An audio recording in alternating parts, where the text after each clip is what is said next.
Minha esposa Mônica é uma pessoa maravilhosa, eu a amo loucamente, mais precisamente, ele a amava. Passei 8 anos com ela, houve altos e baixos, mas sempre estivemos juntos, sempre próximos e apoiando um ao outro. E isso vale muito. Achei que estava tudo bem conosco, mas infelizmente tive que lidar com a infidelidade de minha esposa. É terrível como ela me traiu e o que ela acabou fazendo. Agora vou te contar. Foi uma surpresa completa. Voltei para casa depois de um longo dia de trabalho, esperando ver Mônica na cozinha preparando o jantar. Ela geralmente voltava para casa às 4 horas e eu chegava por volta das 6 horas. Tínhamos uma rotina, dividíamos o dia, assistíamos TV e depois íamos para a cama, onde fazíamos amor na maior parte das noites. Fiquei chocado quando entrei no apartamento. Mônica estava sentada no sofá de mãos dadas com David William, advogado de uma grande empresa onde Mônica trabalhava como secretária. Antes que eu pudesse me perguntar o que estava acontecendo, Mônica me pediu para sentar.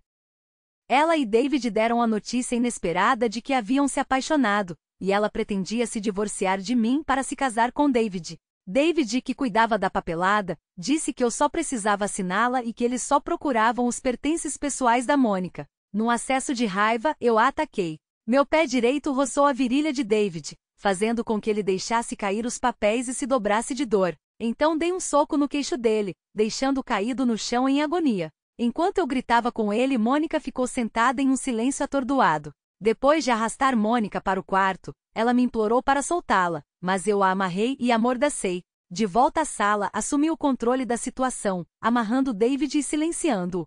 Parado ali, não pude deixar de rir do absurdo da situação, o marido observando sua esposa infiel e seu amante amarrados na cama. Enquanto eles tentavam se libertar, tirei minhas coisas da comoda e do armário, colocando-as na minha caminhonete. Tirei uma foto do casal com meu celular, destacando a natureza bizarra da cena. Antes de sair, tirei todo o dinheiro e cartões de crédito da Mônica da bolsa dela. Dando uma última olhada no quarto, anunciei que assim que chegasse aos limites da cidade, chamaria alguém para ajudá-los. Eu estava pensando se deveria ligar mais cedo ou mais tarde, talvez esperando até estar a 1000 quilômetros de distância. Deixei-os sozinhos, dizendo que não daria o divórcio. Ao sair, duvidei da minha própria crueldade. Refletindo, percebi que se Mônica tivesse me pedido o divórcio porque se apaixonou por outra pessoa, eu não teria gostado, mas teria aceitado a realidade da situação.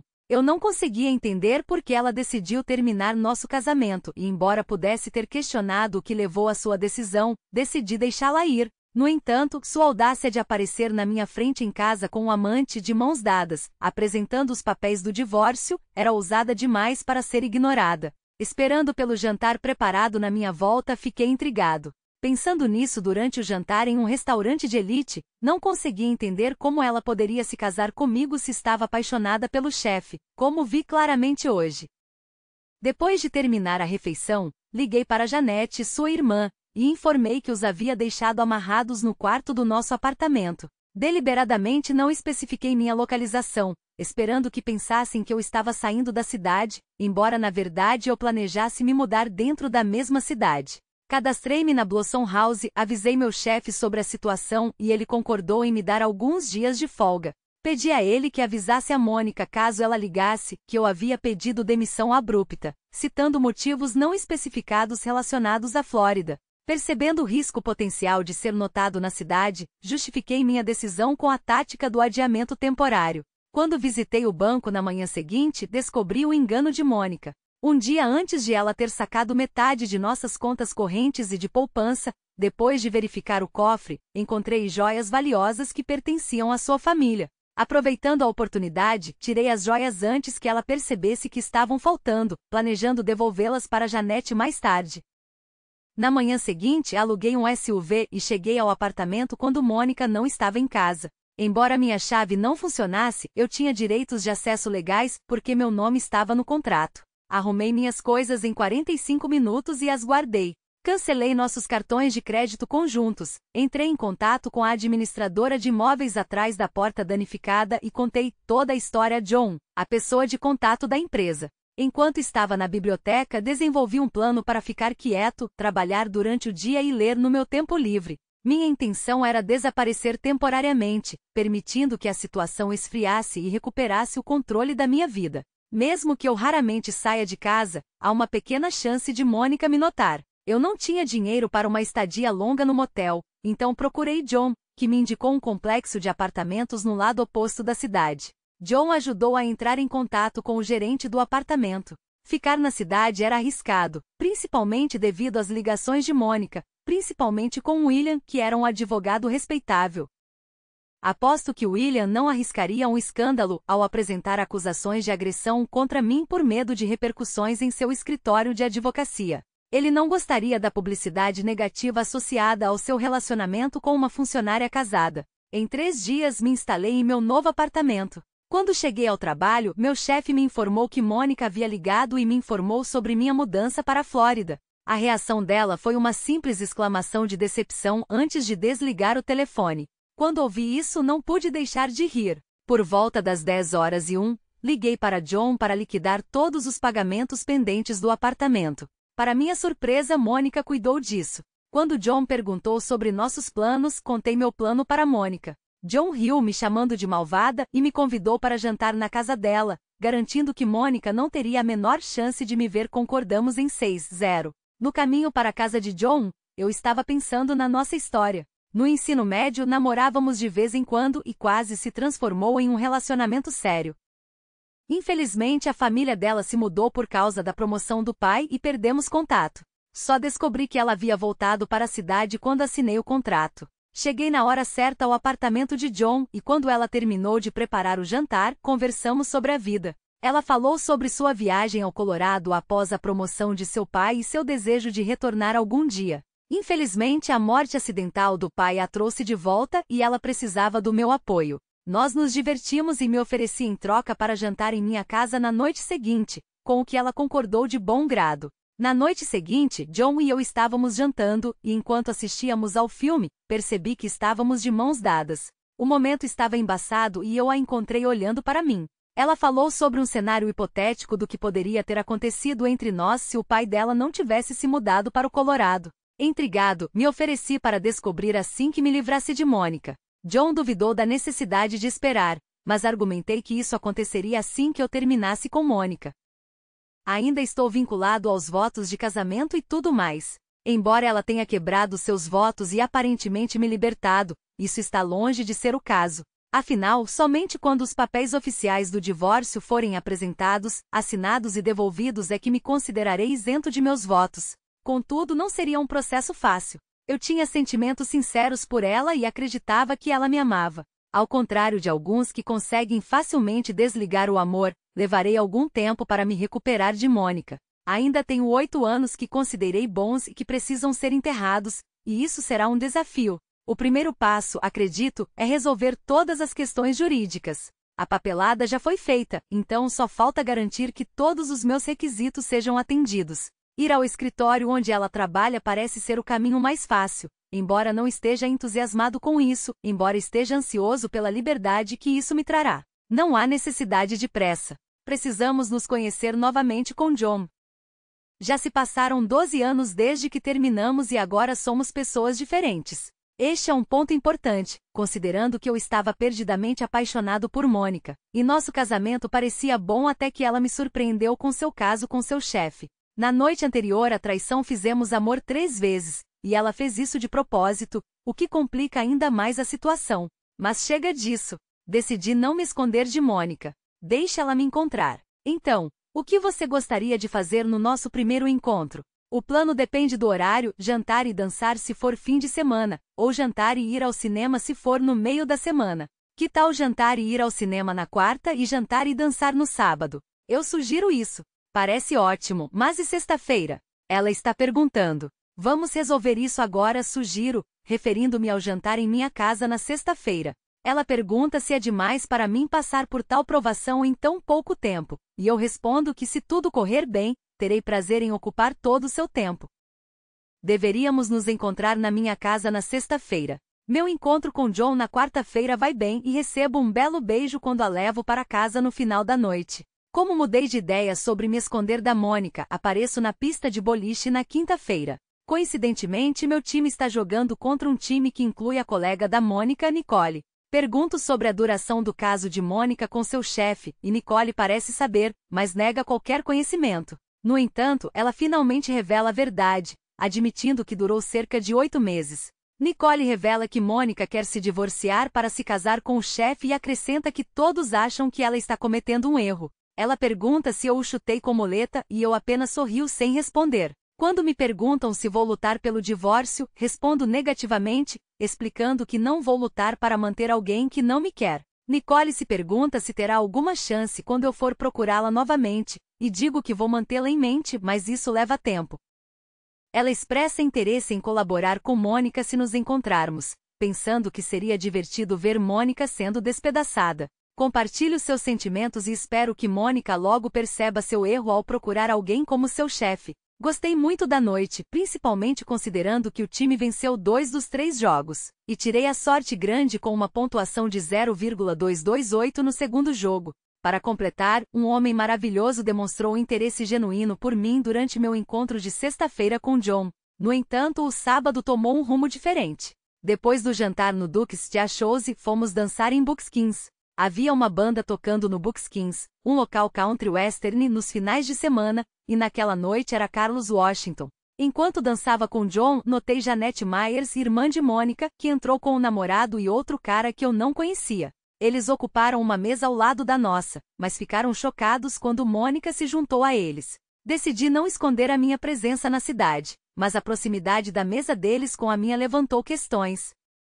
Onde estava Davi? Mônica já o deixou? Presumi que o cara desconhecido fosse seu acompanhante naquela noite. Avisei John sobre um possível encontro estranho e ela riu, ansiosa por uma noite inesquecível. Quando a banda fez uma pausa, resolvi pagar a conta e ir embora. A música seguinte foi uma valsa, e Janette e os outros levantaram-se para dançar. Mônica me viu quando elas saíram para a pista de dança e notei o choque em seu rosto. Ela não se virou, aparentemente alheia à minha presença. Decidi ir embora e John e eu saímos sem nenhum confronto. Mônica me confrontou mais tarde, perguntando sobre John e chamando-a sarcasticamente de minha amiga. John respondeu com humor mencionando que ela só namorou homens que foram abandonados por esposas estúpidas. O confronto se intensificou e Mônica questionou minha presença na cidade e meu trabalho. John interveio, sugerindo que Mônica nos deixasse em paz e a tensão aumentou. Mônica finalmente voltou ao seu lugar. John e eu aproveitamos o resto da noite, mas no dia seguinte liguei para Janette para discutir algo não relacionado a Mônica.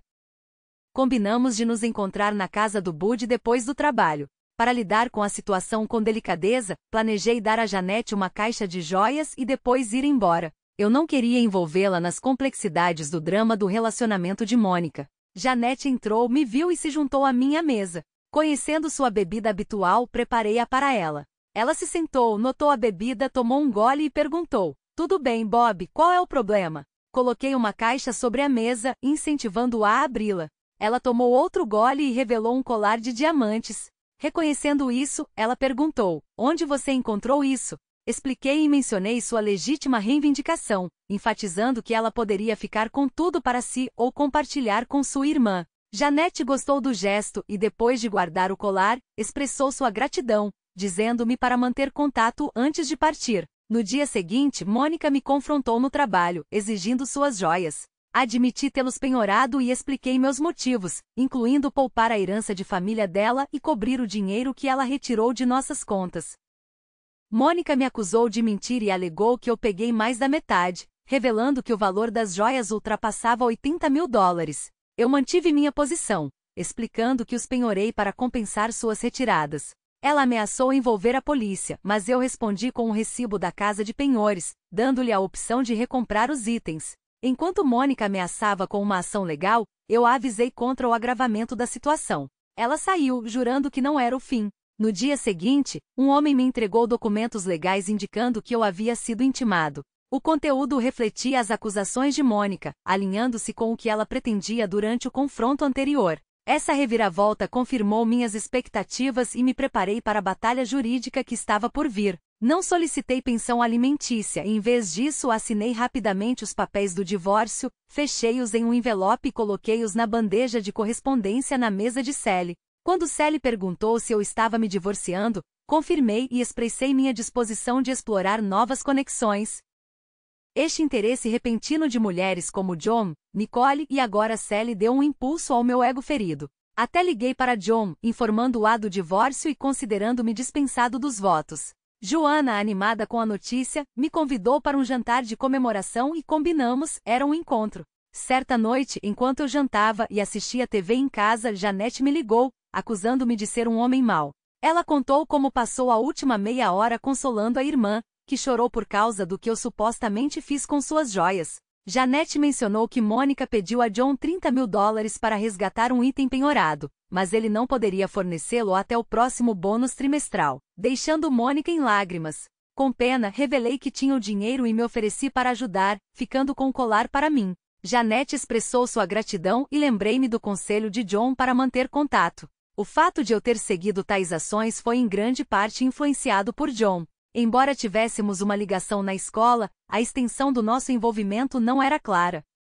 Quando visitei John, ela me cumprimentou com um vestido revelador e montou um cenário romântico com velas, vinho e jantar. John propôs um brinde aos novos começos e depois de um jantar delicioso, sugeriu uma noite romântica pela frente. No quarto, John compartilhou seus desejos e aquela noite marcou o início de praticamente nos tornarmos um casal. No entanto, devido à tecnicidade do meu estado civil, houve algumas limitações em nosso relacionamento. Apesar disso, John e eu encontramos Mônica algumas vezes, com Mônica mantendo distância, mas exibindo uma expressão levemente hostil. Uma semana depois da finalização do meu divórcio, ajoelhei-me diante de Joe e pedi-a em casamento. Empenhado na construção de um berço para os gêmeos no caminho, fui interrompido quando minha ex-mulher entrou no porão, anunciando a chegada de alguém. Eu prontamente guardei minhas ferramentas, limpei e me juntei a ela. Depois disso, subi para jantar com meu sogro. Quando entrei na sala, ele estava sentado no sofá e sua esposa já havia trazido uma bebida para ele.